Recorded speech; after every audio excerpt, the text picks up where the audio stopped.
Different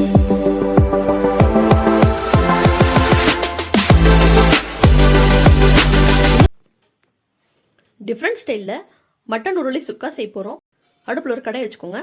கடாயில் 1 spoon தனியா, 1 spoon மிளகு, 1/2 ஸ்பூன் சீரகம், 1/2 ஸ்பூன் சோம்பு, கொஞ்சமாக லவங்கம்,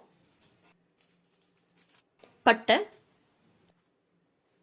ஒரு ஏலக்காய் இதெல்லாம் சேர்த்து ட்ரை ரோஸ்ட் பண்ணிக்கோங்க.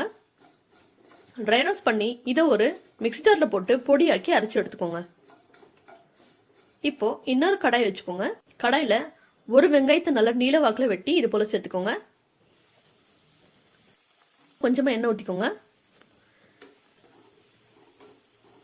இதில் எண்ணெய் ஊற்றி நல்லா வதக்கிக்கோங்க. இது ஃபைனாக வதங்கணுங்க. ப்ரௌன் கலர் வரணும். நல்லா ஃப்ரை பண்ணி எடுத்துக்கோங்க. இப்போ 1/2 ஸ்பூன் தேங்காய் துருவலை இதில் போட்டுக்கோங்க. வெங்காயம் தேங்காய் துருவல் ரெண்டுமே நல்லா ப்ரௌன் கலர் வர வரைக்கும் நல்லா வறுத்து எடுத்துக்கோங்க.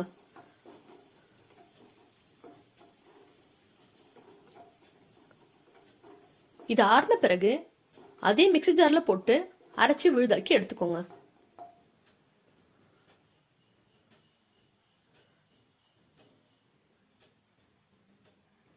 இப்போ ஒரு 1/2 கிலோ மட்டனை சுத்தம் செஞ்சு குக்கரில் இது போல் சேர்த்துக்கோங்க.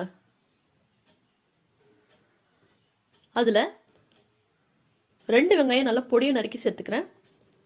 1 ஸ்பூன் இஞ்சி பூண்டு விழுது, கொஞ்சமாக தக்காளி, 1 ஸ்பூன் குழம்பு மிளகாத்தூள், கொஞ்சமாக மஞ்சத்தூள் இதெல்லாம் சேர்த்துக்கோங்க. சேர்த்து நல்லா கலந்து விட்டுருங்க. இதில் 1/2 கப் தண்ணி சேர்த்துக்கோங்க. தண்ணி சேர்த்து குக்கரை மூடி போட்டு மூடி வச்சிருங்க.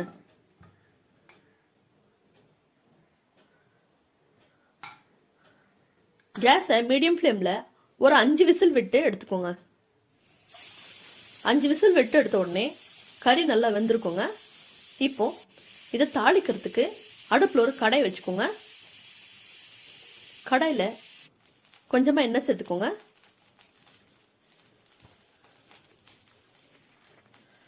இதில் கடுகு, சீரகம், கொஞ்சமாக கருவேப்பிலை போட்டு தாளிச்சுக்கோங்க.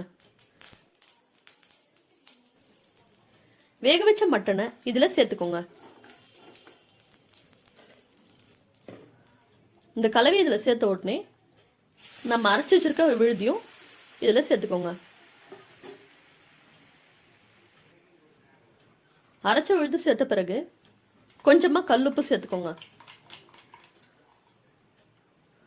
கல்லுப்பு சேர்த்து தேவையான அளவு தண்ணி ஆட் பண்ணி நல்லா கலந்து விட்டுருங்க.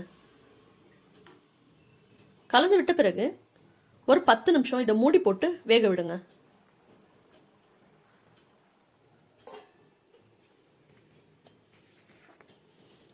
பத்து நிமிஷம் கழிச்சு ஒரு 3 உருளைக்கிழங்கு வேக வச்சு எடுத்திருக்கேன்.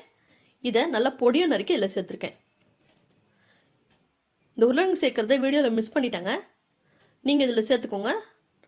நான் சேர்த்த உருளைக்கிழங்கு இதில் இருக்கு பாருங்கள். இப்போது இன்னும் ஒரு 5 நிமிஷம் இதை மூடி வச்சுருங்க. இப்போ கிரேவி நல்லா திக்காயிடுச்சு பாருங்கள். அடியில் ஒட்டாமல் வருது.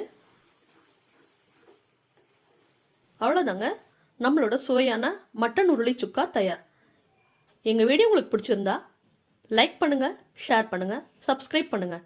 தேங்க்யூ ஃபார் வாட்சிங்.